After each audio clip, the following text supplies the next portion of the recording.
here as the chair of the Democrats Abroad Global Asian American and Pacific Islander Caucus.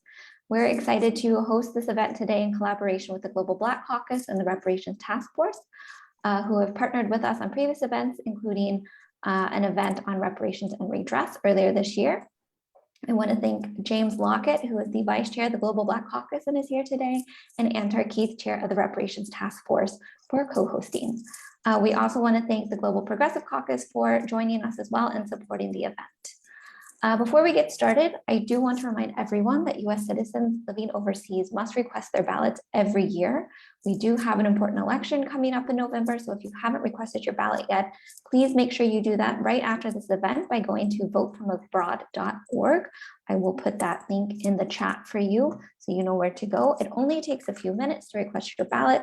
It's easy and definitely something everyone should be doing. I also want to briefly introduce Democrats Abroad. So those of you who have not heard of us before, this is your first event. Democrats Abroad is the official Democratic Party arm for the 9 million Americans living outside the United States. We strive to provide Americans abroad a democratic voice in our government and to elect Democratic candidates by mobilizing the overseas vote. We currently have 48 country committees throughout Europe, the Americas, the Middle East, Africa, and Asia. We are a completely volunteer-run organization, and we are reliant on donations from our generous members. Please also consider, if you can, supporting Democrats Abroad through a financial donation. Your donation helps make it possible for us to do the work we are doing to get out the vote, and every donation counts. You can donate on our website, and I will also put that link in the chat. And again, every bit helps, so thank you in advance for that. I also want to let you know that for anyone that needs it, you can turn on the live transcription of this event at the bottom of the screen. If there's a little button that says CC and then live transcripts, you can turn that on if you would like. So now let's get started. Today's event, Preserving Our Voices for the Future, Remembering the Legacy of Japanese American Incarceration, is one of the events we are hosting during Asian American Pacific Islander Heritage Month, which is observed during the month of May to celebrate the contributions that AAPI people have made to America, as well as recognize the history and culture of our communities as an integral part of American society. Today's event falls on what would have been the 101st birthday of Yuri Kochiyama and also the 97th birthday of Malcolm X, one of the most significant civil and human rights leaders and activists for Black Americans. Yuri Kochiyama, herself incarcerated during the war, was one of the greatest Asian American social activists, known for her commitment to bridging Asian America and Black American activism. She also worked closely with Malcolm X on many joint efforts to combat racism. So we are dedicating today's event in their memory. We are very honored to have Brian Niiya, historian and editor of the Densho Encyclopedia of Japanese American History, and Grace Shimizu, director of the Japanese Peruvian Oral History Project and coordinator of the Campaign for Justice, Redress Now for Japanese Latin Americans, with us today. Thank you both. After the speakers' presentations, we'll have an opportunity to discuss the importance of combating systemic racism, particularly in schools, and the importance of this act and the work our speakers are doing in these very difficult times. So just to give you some background information, these past few years, I'm sure as many of you know, have been particularly difficult for AAPI with the rising hate crimes, along with the conservative backlash to a number of longstanding civil and human rights that affect all people, particularly people of color. 2022 marks the 80th anniversary of President Roosevelt's Executive Order 9066, authoring the forced removal of persons deemed to be a threat to national security to relocation centers. Approximately 122,000 Japanese men, women, and children, mostly US citizens, but also, as you will hear later, others including Japanese Latin Americans, were sent to 10 concentration camps in Wyoming, California, Utah, Arizona, Colorado, Idaho, and Arkansas. One of those who was incarcerated as a child is California Congresswoman Doris Matsui, who has co-sponsored House Resolution 6434, the Japanese American Confinement Education Act, which passed the House in March. This act provides for the promotion and educational programs regarding the incarceration of Japanese Americans as a means to understand the importance of democratic principles, the use and abuse of power, and to raise awareness about the importance of cultural tolerance towards Japanese Americans. As Representative Matsui noted in sponsoring this bill, too many Americans do not know the painful history of Japanese American incarceration during World War II. That is why it is crucial that we continue to lift up the voices of our past and teach our younger generations about the injustice and perseverance that have been woven into the Japanese American identity. Despite the backlash on the teaching of critical race theory and other aspects of systemic racism, there have been some wins at the state level. Last year, Illinois became the first state to require Asian American studies as part of their curriculum in public schools, followed by New Jersey, California, and New York, with Ohio and Florida in the process of including Asian American history as part of their mandatory curriculum. One of the major contributors to this history of Japanese American studies in America is Densho, a nonprofit organization started in 1996, originally to document oral histories from those incarcerated during World War II, and has evolved into a mission to educate, preserve, collaborate, and inspire action for equity. I would now like to hand it over to James Lockett, and he will now introduce our first speaker, Brian Niiya. James, the floor is yours. Thank you. I'm very excited to hear from both guests today, but I could take a moment to introduce Brian Neal. He is the editor of the Densho online encyclopedia and research for Japanese American history. We are very grateful for him for take the time to be part of this event. Brian is a sensei, third generation born and raised in Southern California, to Nisei, second generation parents were born and raised in Hawaii. Brian's maternal grandparents from Hawaii were incarcerated in one of the internment camps. His professional life has been dedicated to Japanese American public history and information management, having held various positions with the UCLA Asian American Studies Center, the Japanese American National Museum, and the Japanese Culture Center of Hawaii, that have involved managing, collecting, curating expositions, developing public programs, and producing books, videos, and websites.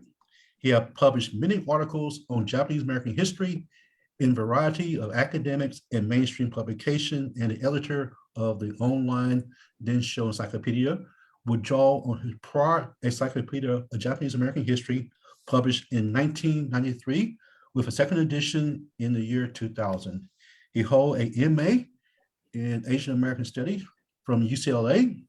Brian will discuss the importance of preserving Japanese American history and how this act will assist in furthering the legacy of Japanese American incarceration as an important part of American history.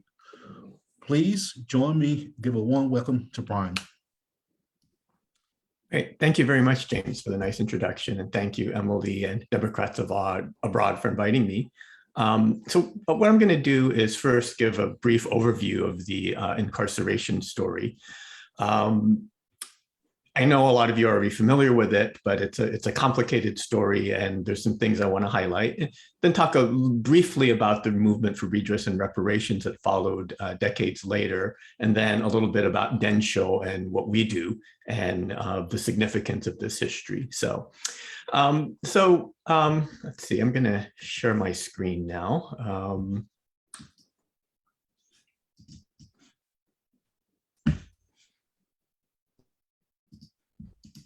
See. Oops. Okay. Many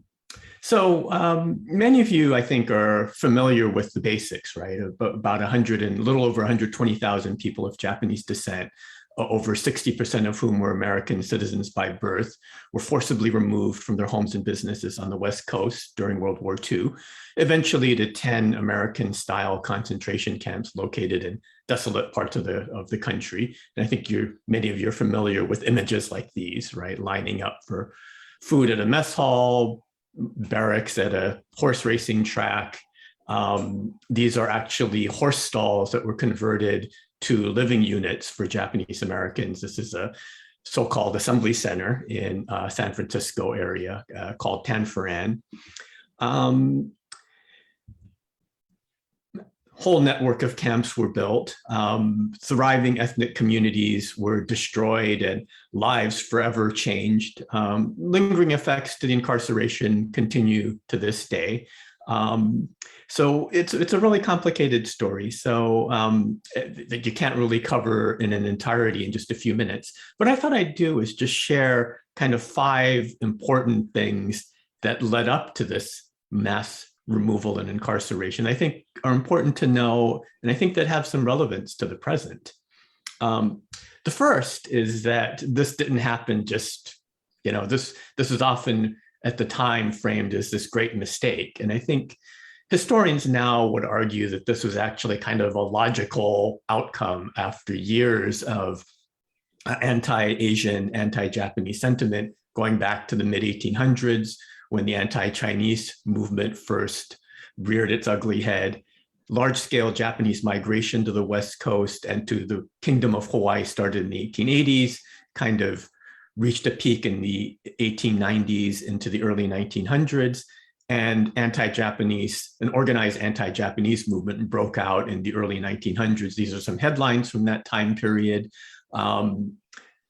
The one in the lower left from the San Francisco Chronicle in 1905 is like the replacement theory circa 120 years ago, right?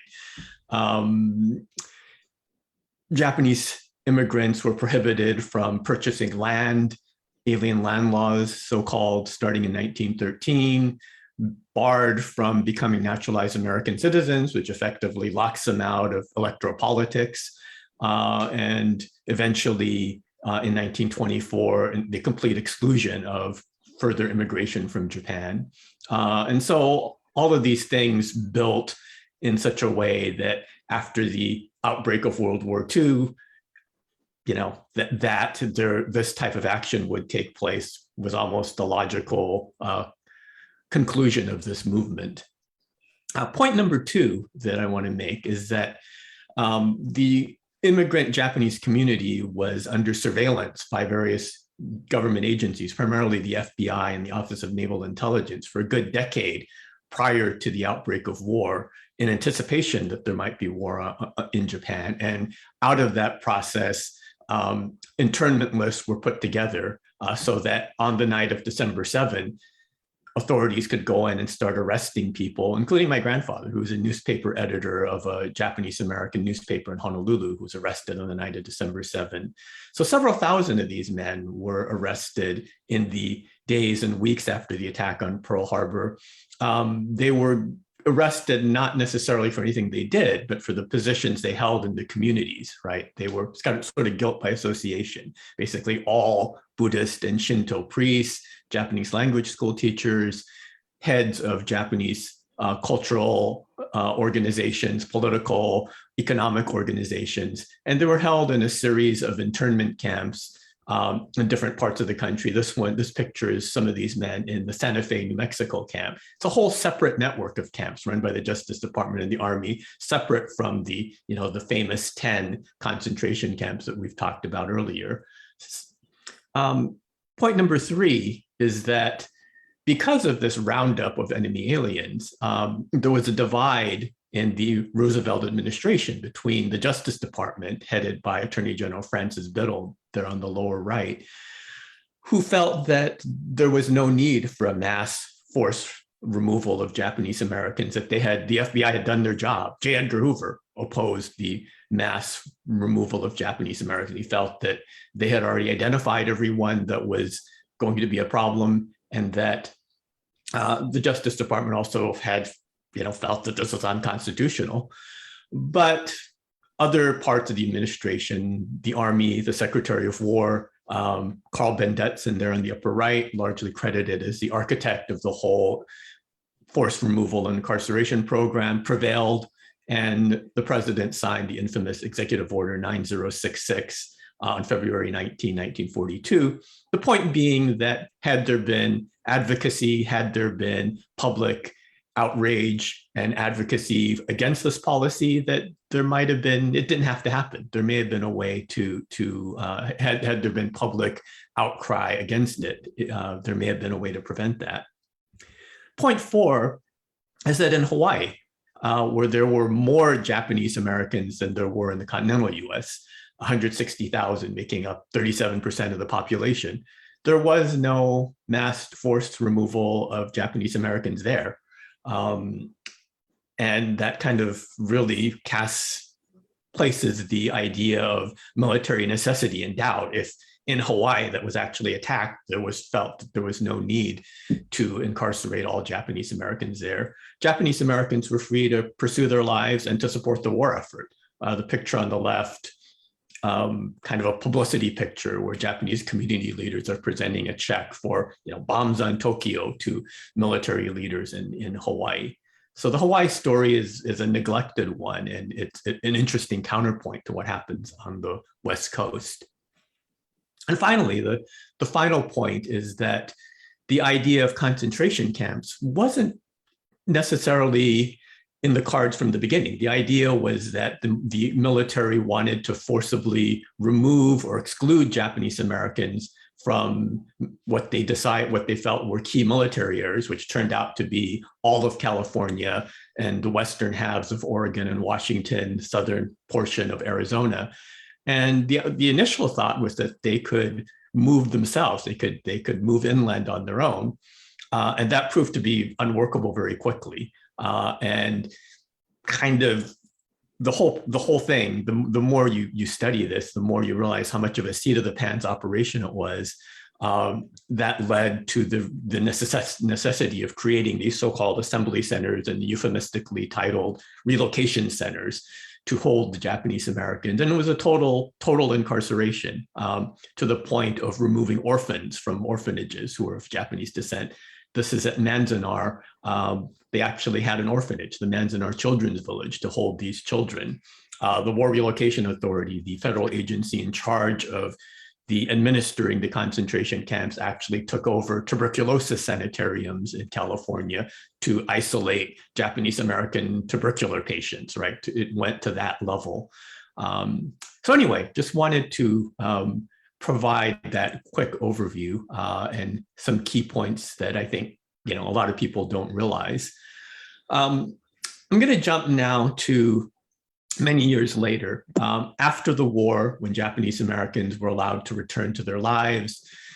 There was widespread silence by the generation who had been in camp, who didn't want to talk about it, who wanted to move on with their lives, who in some cases embraced the characterization as a so-called model minority that begins in the 1950s, embraces the story of Japanese American war heroes of the 442nd Regimental Combat Team, and just not a lot of discussion about the wartime incarceration, wanting to move on. And it was really the generation that came of age in the 1960s, the younger generation didn't experience the camps firsthand, who began to ask questions of their parents, who were inspired by the civil rights movement, by the other social movements of the 1960s, and began to organize and began to study, this was the first pilgrimage to one of the campsites to Manzanar in 1969.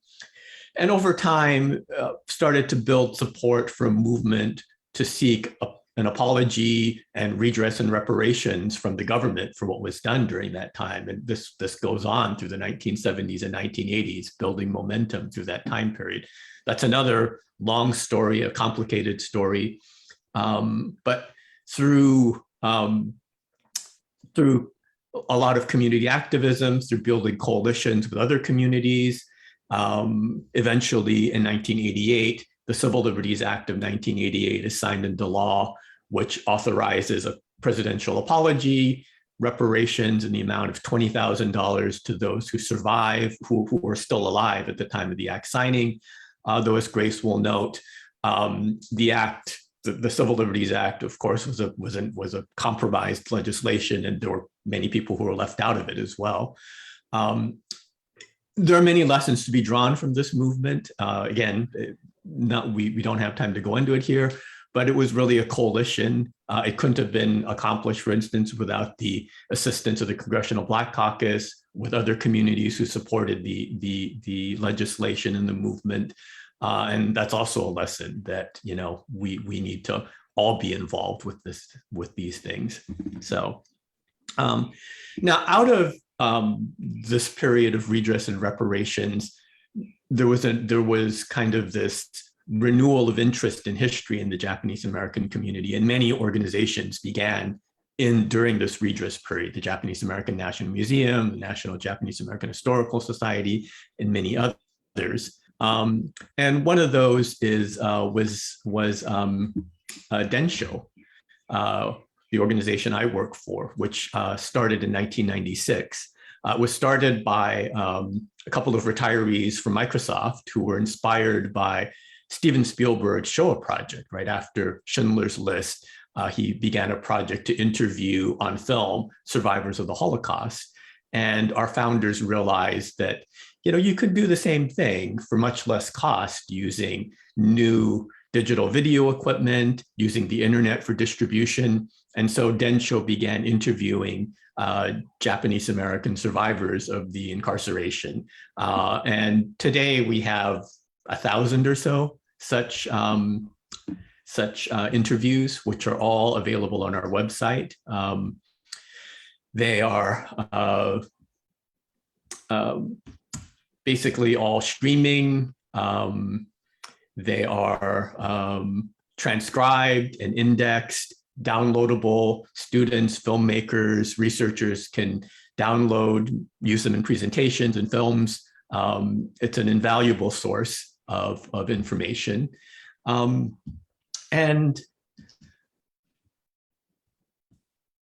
once we started doing the interviews, we realized that many of these people had photographs and documents that were related to their story. So we started to scan, to digitize documents and photos, and soon began doing that for newspapers and other material beyond people we interviewed. So we now have a digital repository of tens of thousands of documents, important documents from that time period. And we started to do work in education, to do curricula, teacher training workshops. I came along and started to work on online encyclopedia, which includes information on thousands of topics, or over 1,000 topics rather, of relevant to the incarceration, to provide background for the interviews and for all the archival sources. Online is really an ideal medium for doing an encyclopedia, because you can constantly update it. You can build links to related topics. So I think it ends up being a living, working document. And then finally, I want to end by noting that in recent years, Densho has really kind of also pivoted to be more than an archive, to really become more active in making sure that history doesn't repeat itself, and being active in supporting, speaking out for others who suffered the same kinds of things Japanese Americans suffered in 1942, right? Being scapegoated, being victims of racism. And as a community that has experienced these things, we have a platform to speak out, and we have a duty to speak out, to be the ally that we didn't have necessarily in 1942. And that's become a key part of Densho's mission as well. So anyway, there's a lot of other things we can talk about, but if you have questions or comments, we'll get to those later, and I'll stop here and turn it over to Grace. And I will stop sharing my screen also. There we go. Thank you, Brian. I really appreciated that. That was very insightful. Before we get to Grace, I would like to turn it over to Antar, who will introduce Grace, so we all can learn a bit about her. Antar, the floor is yours. Hi, thank you, Emily. Right now, I'd like to take a little time first to share some news with you all. Emily, if you can, could you kindly drop the relevant links into the chat box? Thank you. The YB Can't Wait Coalition, of which the DA Reparations Task Force is a member, has recently sent a new letter to President Biden calling on him to establish a federal reparations commission by Juneteenth. The letter also mentions the resolution in support of reparations introduced by Democrats abroad at this year's DNC winter meeting. Now, this push comes as HR 40, the reparations study bill, remains stalled in the House. Though HR 40 has the support it needs to pass in the lower chamber today, House leadership has yet to bring the bill to a vote. Our coalition strategy all along, however, has been to campaign for HR 40 to be passed by executive order, as we will likely not break the filibuster. The Democratic Party platform calls for the creation of a federal reparations study commission, and President Biden expressed support for such commission while he was on the campaign trail. Now we're asking him to make good on that promise. Biden took the historic step of making Juneteenth a federal holiday last year. This year, we are urging the White House not to let another Juneteenth go by without taking transformative action and enacting reparative justice. I would now like to introduce a real fighter for the ongoing struggle for reparative justice for both Black Americans and AAPI. We are honored to welcome Grace Shimizu and thank her for taking the time from her busy schedule to be with us today. Grace is the director of the Japanese Peruvian Oral History Project and coordinator of the Campaign for Justice, Redress Now for Japanese Latin Americans. Grace's father migrated from Hiroshima to Peru in the 1920s. He was forcibly brought to the United States during World War II under President Franklin Roosevelt's secret prisoner exchange program, which aimed to deport those of Japanese ancestry in Latin America and use them as hostages in exchange for Americans held in Japan. After the war, he was not allowed to return to Peru, her father, and remained in California. Grace is one of the founders of the Japanese Peruvian Oral History Project that was formed in 1991 by former Japanese Peruvian internees and their families to preserve the remembrances of those who were forcibly taken from Peru and interned in concentration camps during World War II. By documenting these family oral histories, JPOHP strives to deepen the understanding of the rich texture of the Japanese Peruvian Americans with the hope that such violations of civil and human rights are not repeated by any government during times of peace or war. In 1996, she was one of the founders of the Campaign for Justice, Redress Now for Japanese Latin Americans, a grassroots community advocacy and educational organization established to secure proper redress for the Japanese Latin Americans who endured war crimes and crimes against humanity under the US rendition program. Their story is, too, a story of reparative justice, a story which continues to the present demand for reparations. Grace will speak about her work and the importance of learning about the Japanese Latin Americans and other groups that are often ignored when discussing this topic. Please join me in welcoming Grace. Thank you. Yeah. Thank you, Antar. That was a wonderful introduction. I hope I can live up to it with my speech, but thank you. Okay, so my greetings to everyone. My name is Grace Shimizu, and I join you from the place now known as El Cerrito, California, which is within the territory of Huichin, the ancestral and unceded or stolen land of the many tribes of the Ohlone people, who have been and continue to be stewards of the land throughout the generations. I'm honored to participate in this event, which is dedicated to the social justice activism of our sister Yuri Kochiyama and our brother El Haj Malik El Shabazz. It is so heartening for former Japanese Latin American or JLA internees and our families to be invited to share our wartime and redress experiences, because our history has never been part of the mainstream historical narrative of this country, nor the mainstream historical narratives of our communities, Japanese American and Latino. We truly appreciate this opportunity to have our wartime and redress experiences, our own voices, our own agency, recognized as part of Japanese American history, part of US history, part of the history of the Americas, and part of world history. I am a Japanese American whose maternal grandfather and close relatives on both my mother's and father's sides endured mass incarceration in 4 of the 10 US concentration camps run by the War Relocation Authority. I'm also the daughter of a Japanese immigrant to Peru who survived the US orchestrated World War II Latin American Extraordinary Rendition Program. My father was interned in the Crystal City internment camp in Texas, one of the over 50 concentration camps run by the Department of Justice and US Army. I didn't understand the significance of my father's wartime experience until I began to work with the Japanese Peruvian Oral History Project, which was formed by 6 Japanese Peruvian families in the San Francisco Bay Area in 1991. As we talked about interviewing our parents to record our family histories, we realized that we didn't really know much about what happened.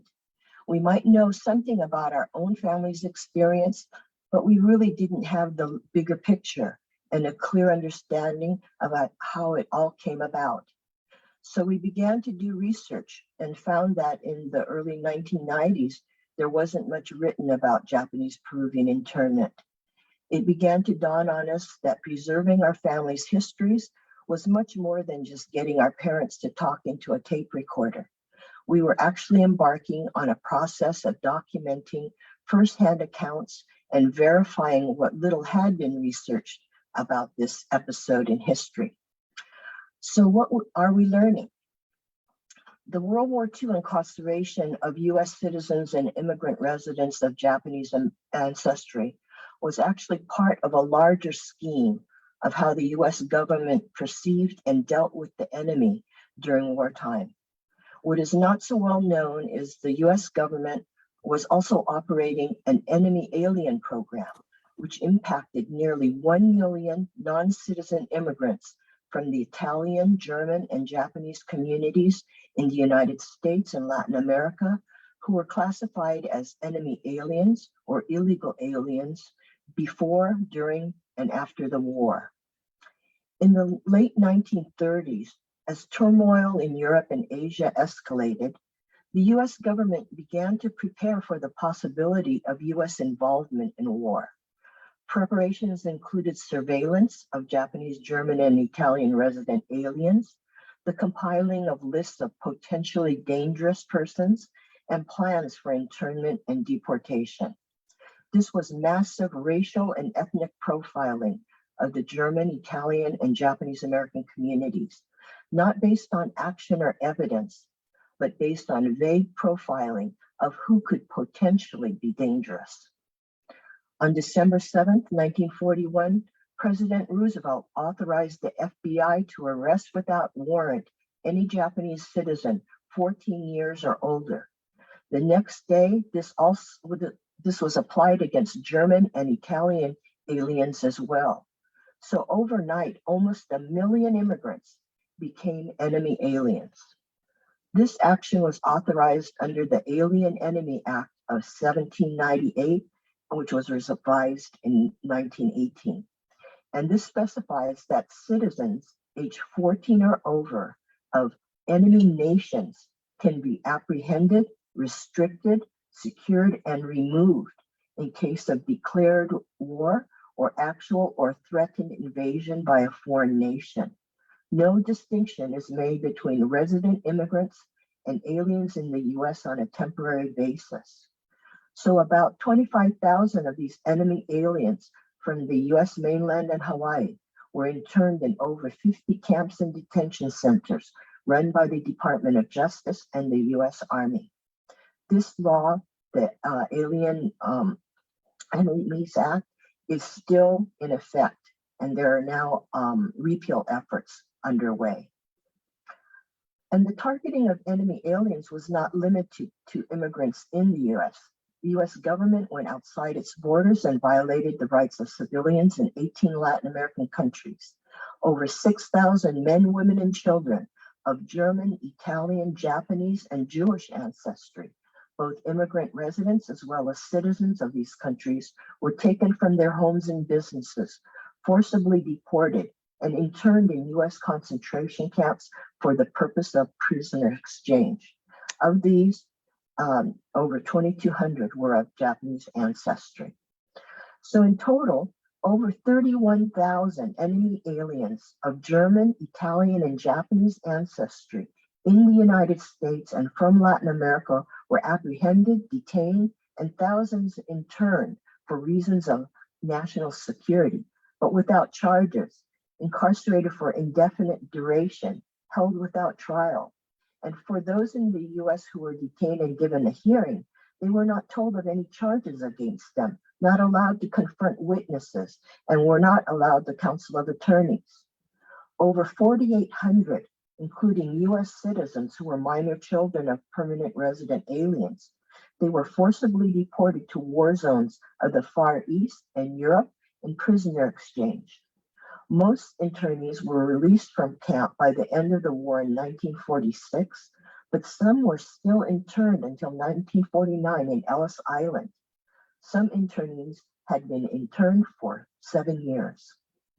So later review of the records of these dangerous enemy aliens show there was often no specific evidence of subversive activities. Rather, they lost years of their lives on the basis of potential danger. It was massive racial and ethnic profiling. It was racism, xenophobia, political opportunism, and economic profiteering. So in addition to uncovering and learning our history, we also began making history. It was also during the early 1990s, as Japanese Americans were receiving redress under the Civil Liberties Act of 1988 for the wartime violations of their rights, the Japanese Latin Americans were denied redress eligibility because we were considered to be illegal aliens, even though it was the US government who brought the JLAs to the US by force. And in 1996, the Campaign for Justice was formed to hold the US government accountable for its violations under the US Constitution and under international law. So after 5 lawsuits, one resulting in a controversial settlement agreement, granting eligible internees an apology letter and $5,000 monetary compensation, as well as 2 failed pieces of legislation, we could not find justice in the United States. In 2003, the Japanese Peruvian Oral History Project and the 3 Shibayama brothers filed a petition at the Inter-American Commission on Human Rights, a body of the Organization of American States. After waiting about 17 years, the commission published its groundbreaking decision, holding that the US government owes redress to the JLAs. But the US government has yet to comply with the ruling. So in terms about like what can folks do, we would say, please learn more. Go to our website, jlacampaignforjustice.org. Keep in touch with us and get updated through our website and social media. And, it would be really nice to have another kind of event like this that really dives more deeper into the redress. But I think really most important at this juncture is to support the Reparations Week of Action sponsored by the HR 40 Coalition and the National Nikkei Reparations Coalition, and really get Biden to issue that executive order to set up the commission study. So maybe I should stop there. Yes, sorry, I'm getting myself all back technologically active again. All right. So Grace, thank you so much. You definitely lived up to the expectations that my introduction was supposed to, because I know that you are, really in it. You're a real fighter. So thank you again for speaking with us and for educating us on this very, very important piece of American knowledge and American history that, many of us, we're, 30s, 40s, even 50s, and this is the first time we're hearing this. So thank you again. It's very precious information. Now let's discuss this. For those in attendance with us today, right now, we can, do a star hand up, or we can simply open up conversations right now and discuss some of these issues. What is this? What are the implications of this kind of history, and where do we see perhaps repetitions or convergences with this history, with some of the ways we see America today in the world?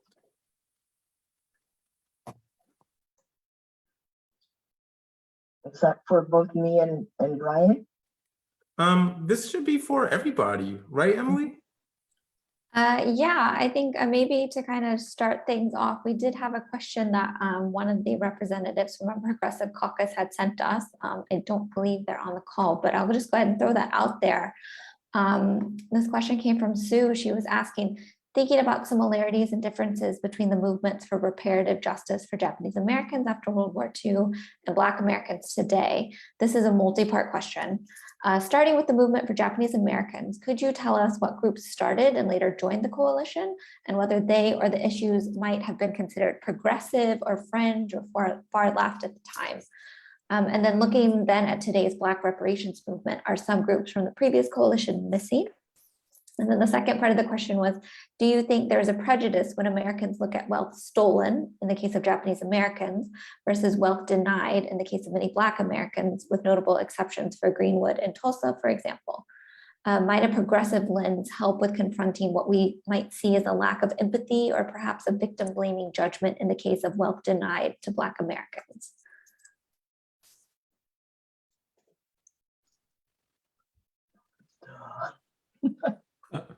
Okay, which one shall we focus on? You can take whichever one you like. We thought it started easy for you, so. Yeah, I was just going to say yes and leave it at that. Oh, God.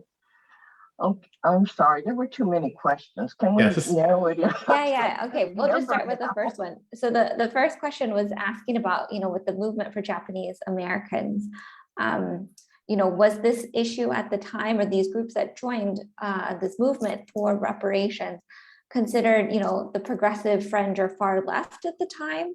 Was this, how was this movement seen, I guess, to put it very simply?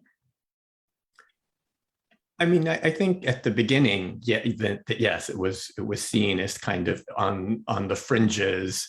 And this is within the Japanese American community, right? I think the mainstream Japanese American community really felt this was something that was almost off the table, and it sort of became more mainstream over a period of time.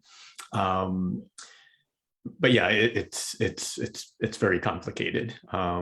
That how that process took place, and one of the key moments was that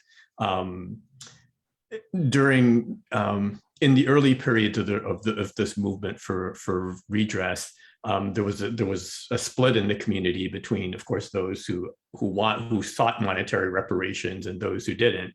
But even among the proponents of those who sought monetary reparations, there were multiple organizations advocating for that, but in terms of what they were asking for, there was one group that sought direct legislation in Congress that would grant direct monetary reparations, and sort of a more moderate group that sought a commission, basically, and that was bitterly opposed by some of the other groups.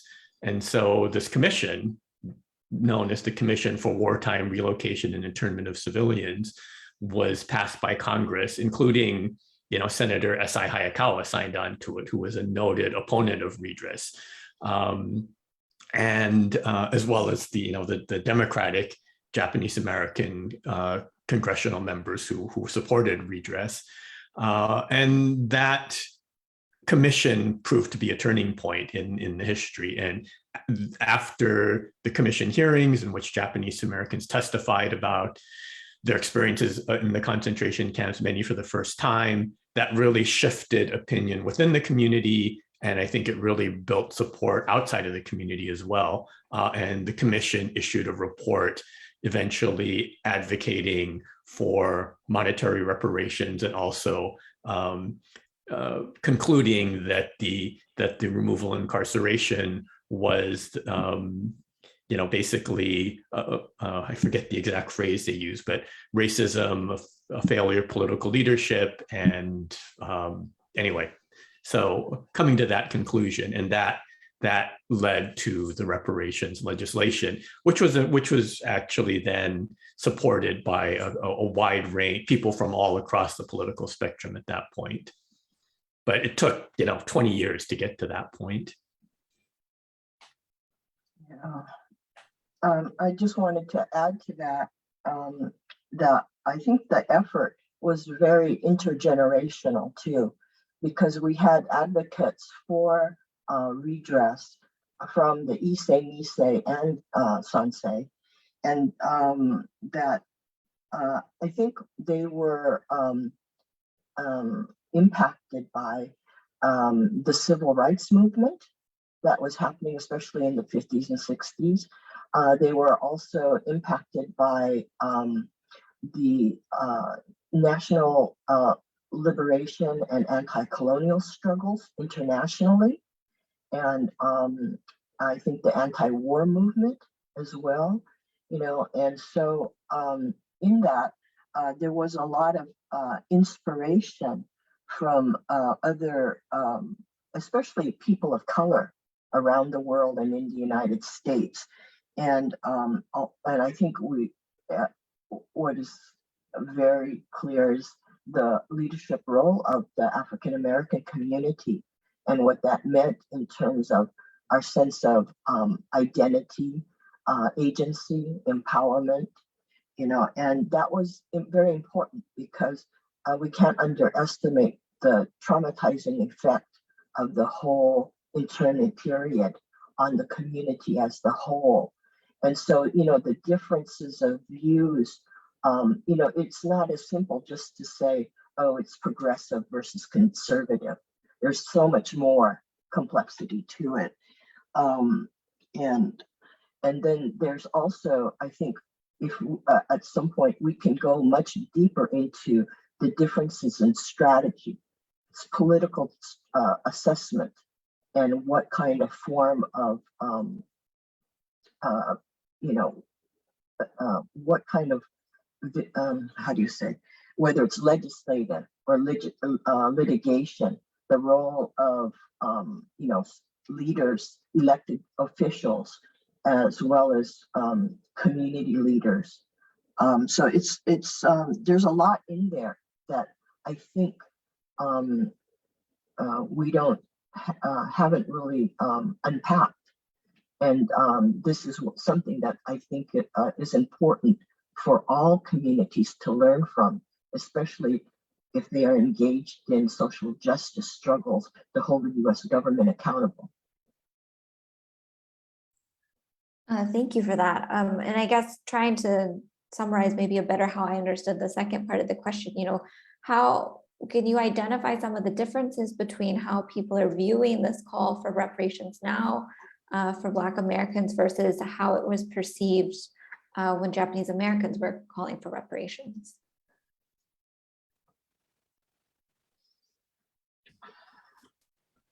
I guess I could start. I think, you can't, the political context of Japanese Americans, as I think this model minority discourse was still played a role even at that time. And, some of those, I think one of the splits in the community was among groups of Japanese Americans who were arguing that, in a sense, we deserve reparations because we were loyal, because we fought in the war, because we were good Americans, versus other organizations that were saying, we deserve reparations because this was a constitutional violation, this was wrong. So I think the size, the scope of the operation, 120,000 people is a lot of people on one level, but on another level, it's not a very large population. It's something you could do without challenging the fundamental nature of America, the idea of America, which I think is different in when you're dealing with some of these larger issues with African American reparations and with Native American. The Japanese American group was just this very small group, and was viewed in a certain way by mainstream Americans, and I think that was very different than than the issues that we're looking at today. So, but certainly there are some parallels there as well too. But Yeah, I think there's a lot that we can learn still from the Japanese American redress effort and how it was framed, because I think it was mainly thought of as a civil liberties or civil rights issue, and not as a human rights issue. It was seen as more as a domestic issue and not a question of also foreign policy, and the role of the United States outside its borders. And so I think there's a lot to learn still about why is it that Japanese Americans, of all the other groups that have suffered violations, why Japanese Americans got it at that particular historical juncture in time, and I think that by understanding that better too, we can maybe address some of the ideas of this model minority, these understandings and differences of opinion about racism and its systemic nature, or whether it has a systemic nature, and yeah, so. And I guess it's also at another level, it's looking at the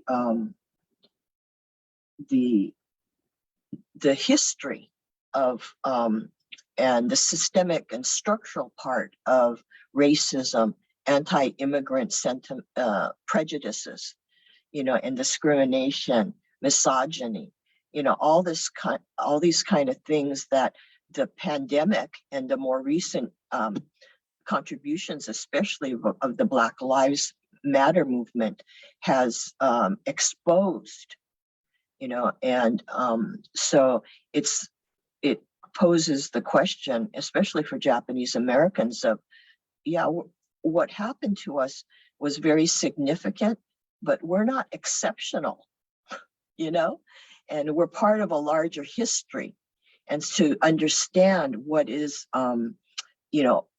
what are we a part of, but also what is the particularity that we should not lose of what we experienced.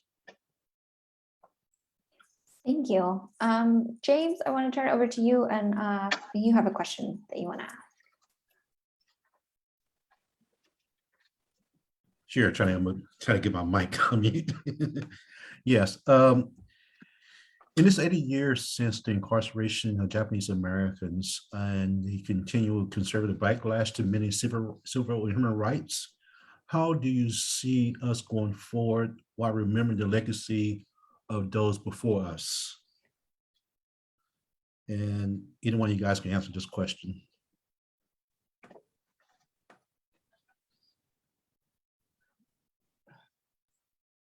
Well, I guess some of that is, the importance of understanding our history, especially when, so much of our history has been lost, and has not been preserved for one reason or another, but, our history is not just a thing in the past that we just have to kind of dig up or something, though it has that aspect to it.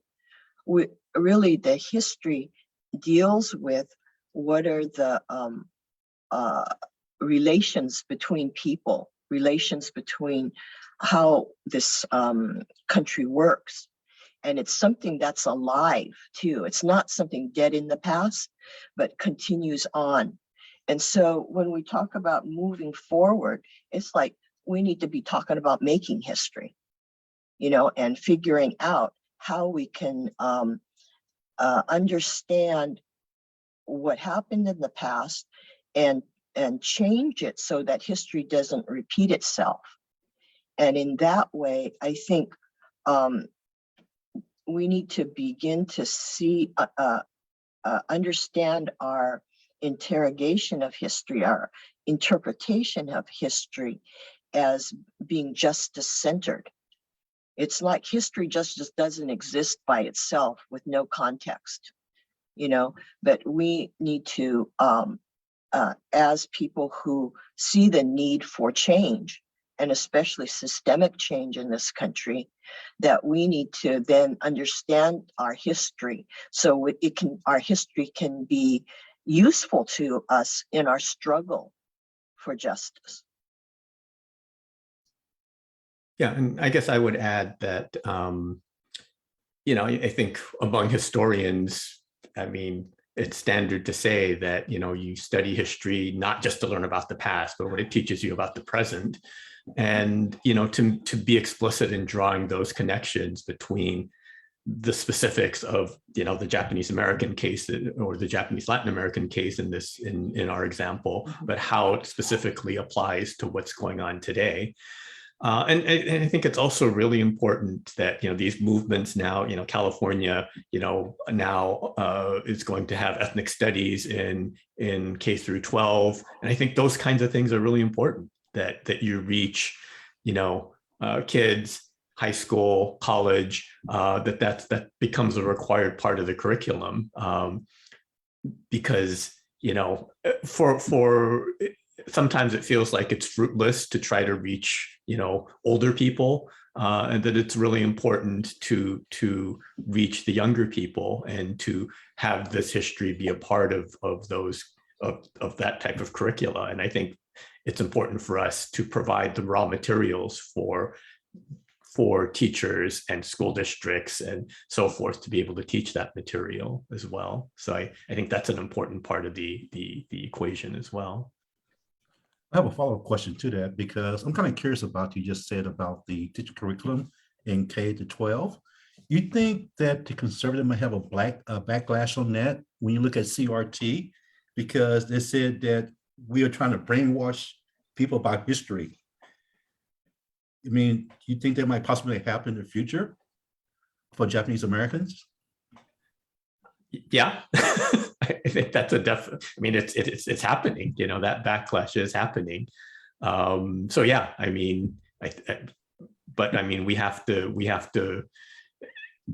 We can't let that stop us, right? I mean, we have to at the local level, at the state levels, we have to keep pursuing these things. I mean, we can't let that to let that stop us. I mean, that's more reason to push forward with this. But yeah, absolutely. This whole anti-CRT thing can be seen as a backlash to ethnic studies, really. And I think it's on the education side of it, it's actually a battleground, of the different views, especially right-wing views, trying to interpret the history, and that including historical denialism, revisionism, erasure, and that I think there's a lot to be learned from the struggles in ethnic studies and this critical race theory too.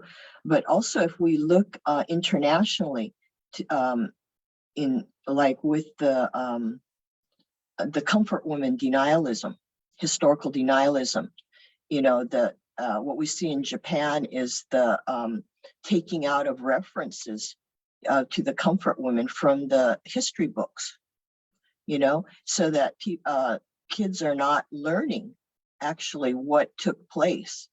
And that is part of a remaking of history to support the interests and needs of those who are in power there. And we see that also in terms of the attacks, especially by Zionist groups too, on the Palestinian educators and students and activists, and so the examples are really here, and they're very serious, and it's far-reaching, the impact.